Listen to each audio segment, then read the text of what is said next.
पिछले क्लास में हमने ये देखा कि हम प्रभु के इच्छा के अनुसार, उनकी मर्जी के अनुसार हम प्रार्थना करना चाहिए। हमारा सपना और हमारी ख्वाहिश और हमारी जो चाहते पूरा करने के लिए हम लोग प्रार्थना नहीं करते हैं, परंतु प्रभु की इच्छा हमारे जीवन में पूरी होने के लिए हम लोग प्रार्थना करते हैं।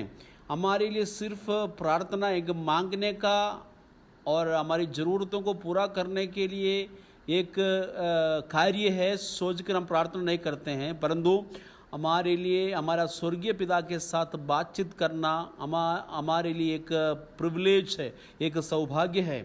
तो हमने देखा प्रभु यीशु मसीह भी अपने देह में रहते हुए और प्रार्थना किया और आंसू बहा कर पुकार कर प्रार्थना किया। भक्ति के कारण प्रभु की प्रार्थना सुनी गई।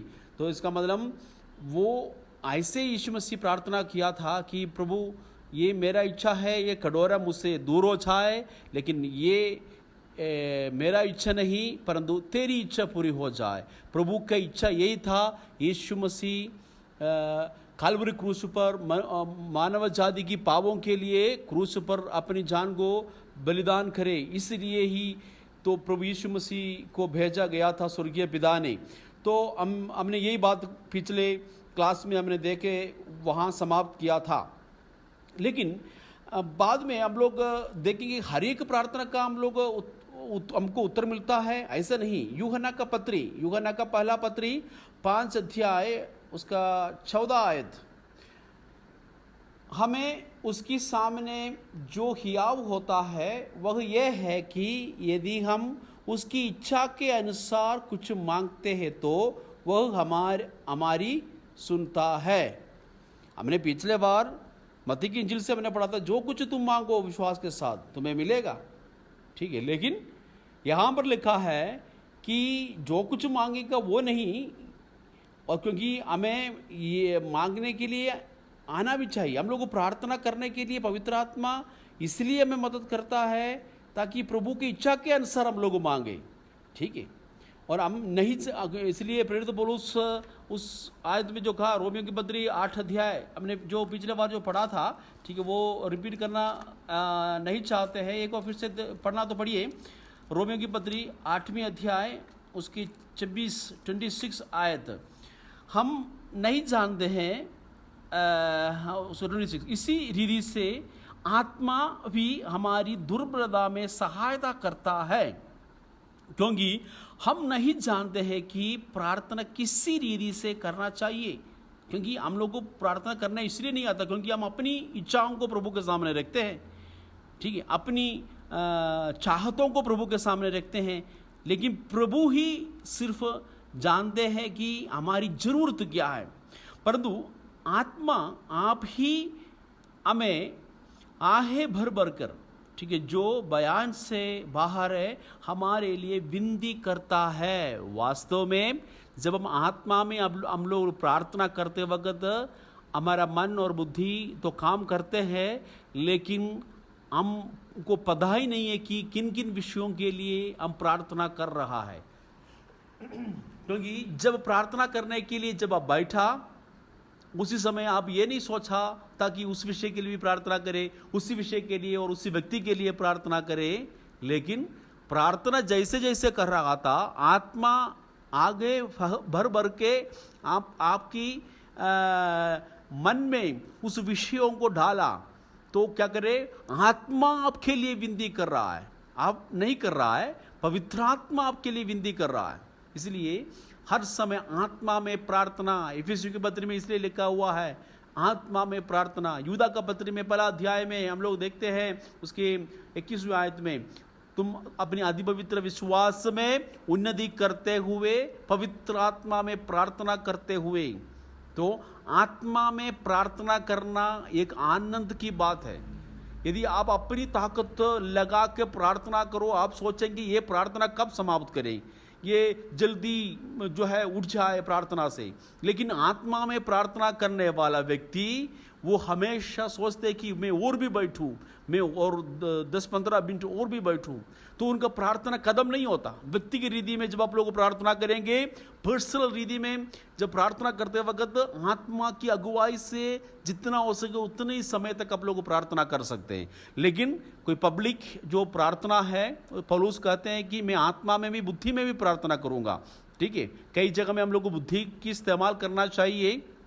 ठीक है, एक खाने के लिए प्रार्थना के लिए बोलेंगे, अब तो पूरी दुनिया के लिए, वर्ल्ड के लिए या आत्माओं के बचाव के लिए या देश के लिए प्रार्थना नहीं कर सकते हैं। ठीक, उसी विषय के लिए प्रार्थना करना। कई लोगों को जो विषय दिया जाता है, हर एक विषय जब उसके लिए प्रार्थना करते वक्त वो अपने घराने के लोगों के लिए भी प्रार्थना करते हैं। तो इसलिए क्योंकि उनको मालूम नहीं है, उसी विषय के लिए प्रार्थना करो।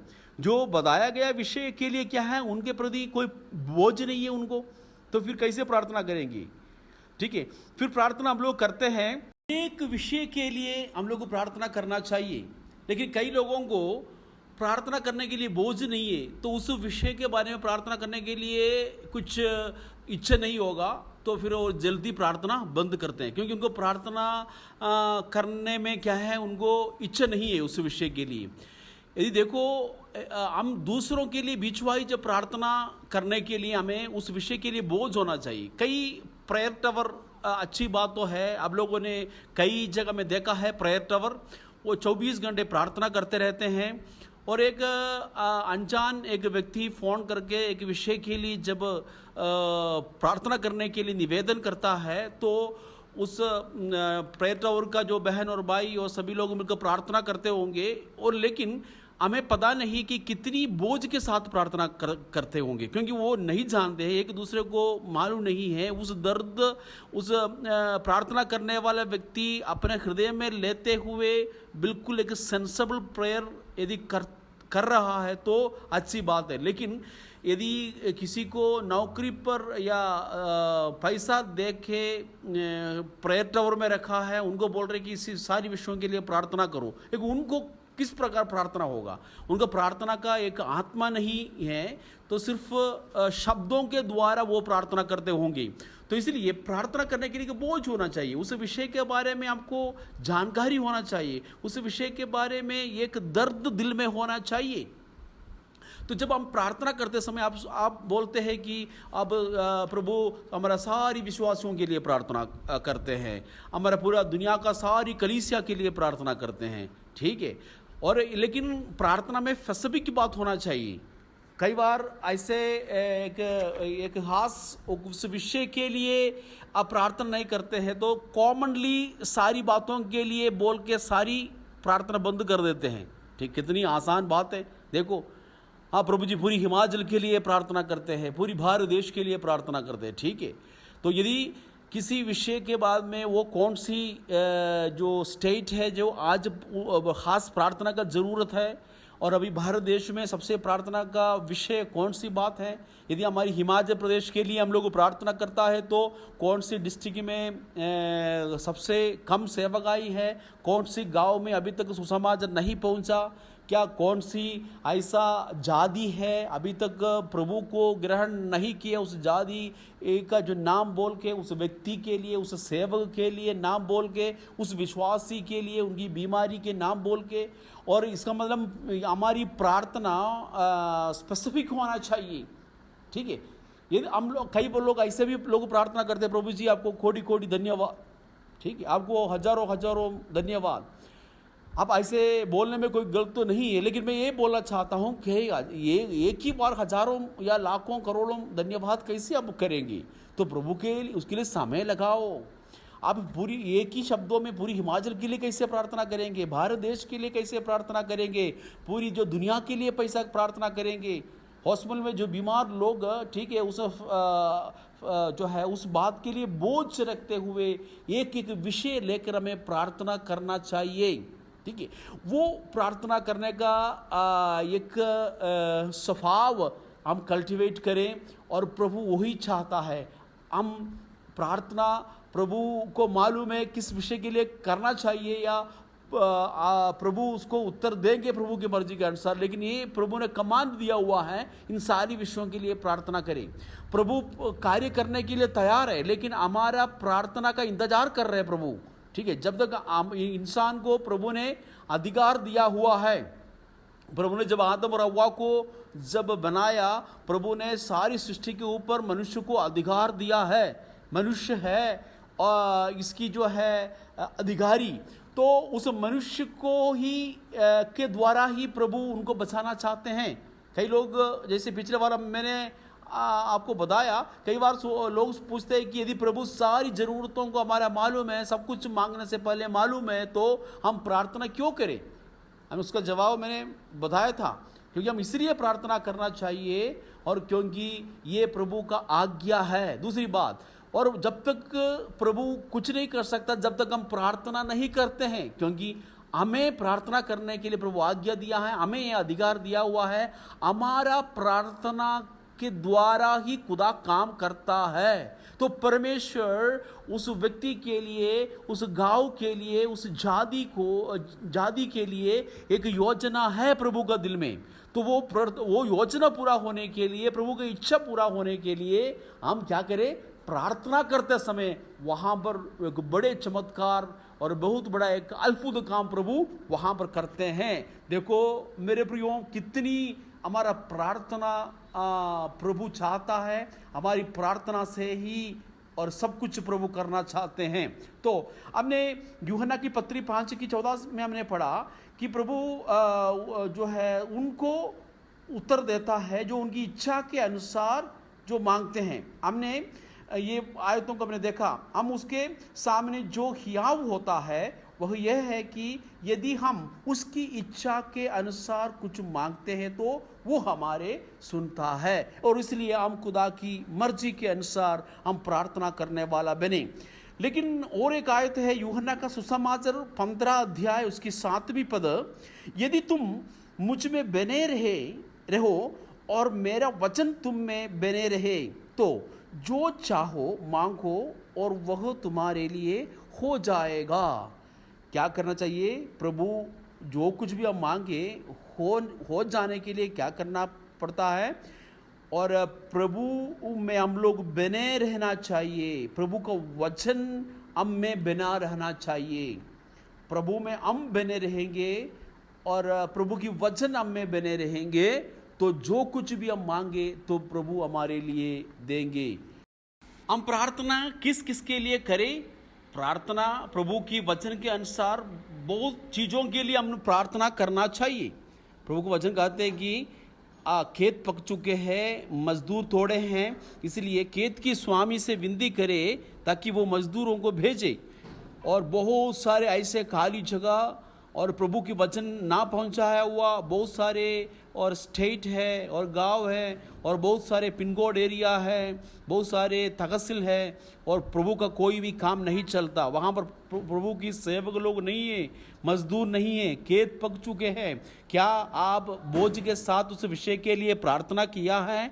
ठीक है, हम उस विषय के लिए प्रार्थना करने के लिए प्रभु हमसे जो है आज्ञा देता है। और प्रभु की वचन कहते जागते रहो। हम और फिर किस बात के लिए प्रार्थना करें? जागते रहो ताकि तुम परीक्षा में ना पड़े। ठीक है, परीक्षा में ना पड़ने के लिए हम लोग प्रार्थना करना चाहिए। और हम कई बार अपने लिए प्रार्थना करते समय इस विषय के लिए मैंने प्रार्थना किया। फिर प्रभु की वचन हमें आज्ञा देता है तुम्हारा अधिकारियों के लिए प्रार्थना करो। ठीक, हमारे ऊपर शासन करने वाले हमारे अधिकारियों के लिए हमें प्रार्थना करना चाहिए। हमारा दुश्मन के लिए भी प्रार्थना करने के लिए प्रभु की वचन हमें आज्ञा देता है। और हम दूसरों के लिए भी प्रार्थना करना चाहिए, हम अपने लिए भी प्रार्थना करना चाहिए। पुराने नियम में पहले इतिहास की पुस्तक 4 अध्याय उसकी 9वीं आयत में हम लोग एक व्यक्ति के बारे में व्यक्ति की प्रार्थना के बारे में हम लोग वहाँ पर पढ़ते हैं। वो है जाबेश। और जाबेश ने कैसे प्रार्थना किया? भला होता कि तुम मुझसे सचमुच आशीष देता और मेरा देश बड़ा था और मेरा हाथ मेरे साथ रहता और तू मुझे बुराई से ऐसे रखता कि मैं उसे पीड़ित ना होता। जो कुछ उसने मांगा वह परमेश्वर ने उसे दे दिया। ठीक है, हम अपने लिए भी प्रार्थना कर सकते हैं, अपनी ज़रूरतों के लिए खुदा के सामने हम लोग विनती और प्रार्थना कर सकते हैं। ठीक है, और लेकिन सिर्फ ये प्रार्थना हम तक की सीमित ना रहे और दूसरों के लिए भी प्रार्थना करना जरूरी है। याकूब की पत्री 5वीं अध्याय उसकी 16वीं पद, इसलिए तुम आपस में एक दूसरे के सामने अपने अपने पापों को मान लो और एक दूसरे के लिए प्रार्थना करो जिससे चंगे हो जाओ। ठीक है, हम प्रभु के वचन के अनुसार एक दूसरे के लिए भी प्रार्थना करना चाहिए। एक विश्वासी घर का अंदर बैठकर सिर्फ अपने लिए प्रार्थना करने के लिए नहीं, एक दूसरे के लिए प्रार्थना करना चाहिए। बीचवाई प्रार्थना, एक बोझ के साथ हमारा कलीसिया की दूसरी सदस्य के लिए, दूसरी भाई के लिए और दूसरी बहन के लिए हम प्रार्थना करना चाहिए। एक दूसरे के सामने अपने पापों को मानते हुए हम एक दूसरे के लिए प्रार्थना करना चाहिए, क्योंकि कलीसिया के लोगों के साथ बैठकर भी प्रार्थना में समय व्यतीत करना चाहिए। कुछ लोग और प्रार्थना सिर्फ अकेले करना चाहता है, किसी के सामने नहीं करता। ठीक है, वो अकेले करेगा। यदि हम लोग बोलेंगे प्रार्थना करो भाई या प्रार्थना करो बहन, वो दूसरों के सामने नहीं करता, लेकिन क्या करेंगे, घर के अंदर बैठकर करेंगे। ठीक, ऐसा नहीं, हम एक दूसरे के सामने भी हम प्रार्थना करना चाहिए। वो याकूब की पत्री में परमेश्वर के दास हमें याद दिला रहा है। फिर विश्वास से पीछे हटे हुए बहुत सारे लोग हैं, हमारी कलीसिया में बहुत सारे लोग हैं, उनके लिए भी हम लोग को प्रार्थना करना चाहिए। वो यूहन्ना का पत्री, पहला पत्री 5:16 पद में क्या लिखा, विश्वास से पीछे चले गए वो लोग, यदि कोई अपने भाई को ऐसा पाप करते देखे जिसका फल मृत्यु ना हो तो विनती करे। ठीक, उनके लिए प्रार्थना करे। तो विश्वास से थोड़ा सा पीछे हटा हुआ लोग, जो पूरी तौर पर विश्वास में आए हुए एक व्यक्ति नहीं हट सकता विश्वास से, लेकिन कुछ दिन और कुछ महीना, कुछ समय तक और विश्वास की जीवन से थोड़ा सा, विश्वास की जीवन से थोड़ा सा पीछे हट सकता है। प्रभु की वचन हमें ये आज्ञा देता है, उन लोगों के लिए भी हम लोग प्रार्थना करना चाहिए। ठीक है, याकूब की पत्री में 4:14 और 16 में भी यही लिखा है, 5:14 और 16। ठीक है, हम क्या करना चाहिए, यदि तुम में से कोई बीमार है तो ठीक है, वो कलीसिया की जो है बुजुर्गों को और बुलाए, वो तेल मिला के उनके लिए प्रार्थना करें। कोई बीमारों के लिए प्रार्थना करने के लिए भी प्रभु की वचन में हमारे लिए आज्ञा है। ठीक है, हम सिक पीपल के लिए, दूसरों के लिए हम प्रार्थना करना चाहिए। लेकिन ये मत समझो कि हर एक बीमारी से क्या होगा, आपको चंगाई मिलेगा। मैंने वो भी बोला कि प्रभु की मर्जी के अनुसार हम लोग पढ़ते हैं कि प्रेरित पौलुस के बारे में, प्रेरित पौलुस को भी ऐसा बीमारी था। प्रभु का दास पौलुस रोज प्रभु की सेवा करते थे और उनका सेवकाई के लिए कुछ रुकावट था उनका बीमारी, और प्रभु से विनती किया और प्रभु इस बीमारी से मुझे छुड़ाओ। ठीक है, लेकिन क्या हुआ, और उनको बीमारी से छुटकारा मिला। प्रभु ने उनको आंसर तो दिया। प्रभु का आंसर यही था, मेरा अनुग्रह तेरे लिए बहुत है क्योंकि मेरी सामर्थ्य निर्बलता में सिद्ध होता है। और वो 2 कोरिन्थियों की पत्री 12 अध्याय में। और क्योंकि ऐसा एक कांटा या एक कमजोरी शरीर में या बीमारी प्रभु ने क्यों पौलुस को दिया था, क्योंकि इसलिए दिया था कि वो प्रकाशन की बहुतायत से कारण उनके घमंड ठाने की संभावना था। ठीक है, जब बड़े अच्छा प्रचार करेंगे, बहुत सारे लोगों को चंगा करेंगे, बहुत सारे जो आश्चर्य कर्म वो करेंगे और बहुत सारा कलीसिया स्थापना करेंगे, उनके अंदर प्रकाशन भी बहुत ज़्यादा था। खुदा ने बहुत सारा प्रकाशन उनको देख रखा था, तो उसे घमंड ठाने के लिए भी संभावना है। तो और अपनी शरीर की अपनी ओर जब देखेंगे, वो मेरा यही कमजोरी है, तो उस घमंड से बचाने के लिए, ठीक है, प्रेरित पौलुस यदि इस बीमारी के बिना, कुछ लोग बोलते हैं कि पौलुस की आंखों में कुछ समस्या था, कुछ लोग कहते हैं कि पौलुस को और कुछ बीमारी था, चाहे कुछ भी हो, प्रभु की सेवकाई के लिए शायद वो रुकावट बना होगा। तो इसी विषय के लिए 3 बार प्रभु से विनती किया, प्रभु इस बीमारी से, इस कमजोरी से मुझे बचाओ। तो प्रभु का यही आंसर था, मेरे अनुग्रह तुम्हारे लिए काफ़ी है। तो पौलुस बड़े चिन्ह और चमत्कार करने वाला व्यक्ति था और प्रभु बड़े इस्तेमाल किया, बहुत ज़्यादा प्रकाशन प्रभु का दास को प्रभु ने दिया और बहुत सारी कलीसिया को स्थापना करने के लिए प्रभु ने इस्तेमाल किया। लेकिन फिर भी उनको शरीर में कुछ कमजोरी, कुछ कांटे दिया था ताकि वो घमंड ना करे, अपनी कमजोरी को, अपनी निर्बलता को वो जाने। तो हमारा जीवन में ऐसा कोई भी बीमारी है, कोई परेशानी है, कोई कमजोरी है, अभी तक वो हटा नहीं है, जिसके लिए आप प्रार्थना करते आए हैं, तो आप विनती करना बंद करें और प्रभु की इच्छा यही होगा। तो आप सोचते हैं कि यदि ये बीमारी मुझे नहीं होता तो मैं और भी ज़्यादा ऐसे कर सकता था, ऐसे जा सकता था, वैसे ये कर सकता था। वो प्रेरित पौलुस ने भी ऐसे सोचा होगा, लेकिन प्रभु चाहते हैं कि चलो ये कमजोरी तुम्हारा शरीर में मैंने इसलिए रखा है, जीवन में इसलिए रखा है ताकि, और मैं चाहता हूँ तुम घमंड करके, तुम परमेश्वर की रास्ता से हटकर तो अनंत नरक में ना जाने पाए, तुम्हारा जीवन हमेशा के लिए प्रभु की उपस्थिति से ना जाने पाए। और इसलिए उन्होंने ऐसा एक जो है कमजोरी प्रेरित पौलुस के जीवन में दिया है। तो हमने पौलुस के बारे में पढ़ते हैं, पौलुस की जो साथ काम करने वाले व्यक्ति लोग भी बीमार होते थे और उनको बोले कि उनको मैंने जो है उस द्वीप में बीमार छोड़ के आया। तो उसका ना हर एक बीमारी ये ठीक होना और हम चाहते हैं, लेकिन कई ऐसे बीमारी प्रभु ने ऐसे रखा है ताकि, और ये प्रभु की मर्जी के अनुसार। तो हम प्रार्थना करना हमारा जिम्मेवारी है, क्योंकि हम नहीं जानते कि खुदा का इच्छा उस विषय में क्या है, वो क्या नहीं है। तो हम हर एक विषयों के लिए प्रार्थना तो करेंगे, लेकिन प्रभु की मर्जी पूरी होने के लिए ही हमारा प्रार्थना होना चाहिए। तो हमने यही देखा कि प्रेरित पौलुस जो है अपने लिए प्रार्थना किया और बीमारों के लिए भी हम लोग को प्रार्थना कर सकते हैं, जैसे याकूब की और पत्री में हम लोग पढ़ते हैं। और एक दूसरे के लिए हम लोग जब प्रार्थना करेंगे तो परमेश्वर हमारी प्रार्थना को सुनता है, यही एक कलीसिया होने के नाते हमारा जिम्मेवारी है। तो फिर हम लोग याकूब की पत्री में हम लोग जो पढ़ा, याकूब की पत्री 5वें अध्याय उसकी 16वीं पद है, एक व्यक्ति पढ़िए, इसलिए तुम आपस में एक दूसरे के लिए प्रार्थना करो। तो फिर 5:14 आयत में लिखा, यदि तुम में से कोई रोगी है तो और कलीसिया का प्राचीनों को बुलाए और प्रभु के नाम पे उसके लिए क्या करें, प्रार्थना करें।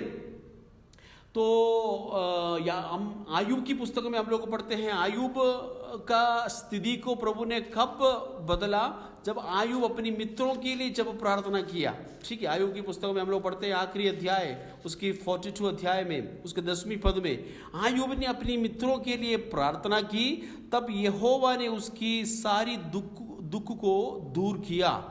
ठीक है, तो इसका मतलब हम अपने लिए प्रार्थना करने से भी बढ़कर हम दूसरों के लिए प्रार्थना करें, ये इच्छा रखते हुए नहीं ताकि मैं दूसरों के लिए प्रार्थना करूं ताकि प्रभु मेरी स्थिति को परमेश्वर बदले, ऐसा नहीं।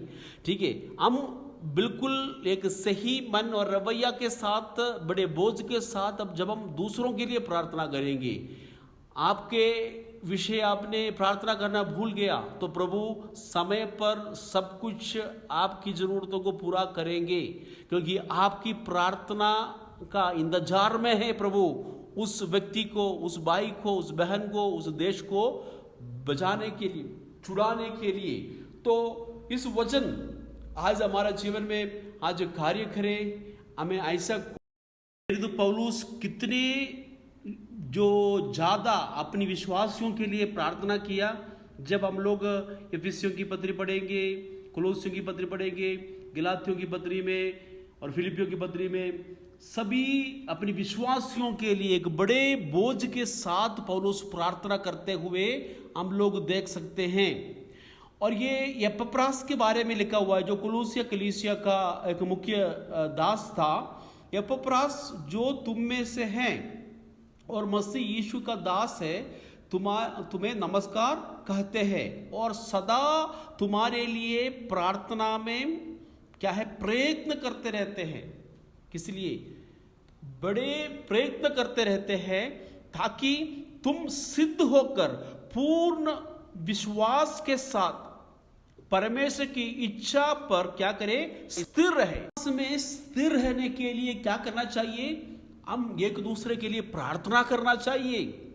हम विश्वास में स्थिर होने के लिए एपफ्रास कोलोसियों की विश्वासियों के लिए रोज विनती और प्रार्थना करते थे।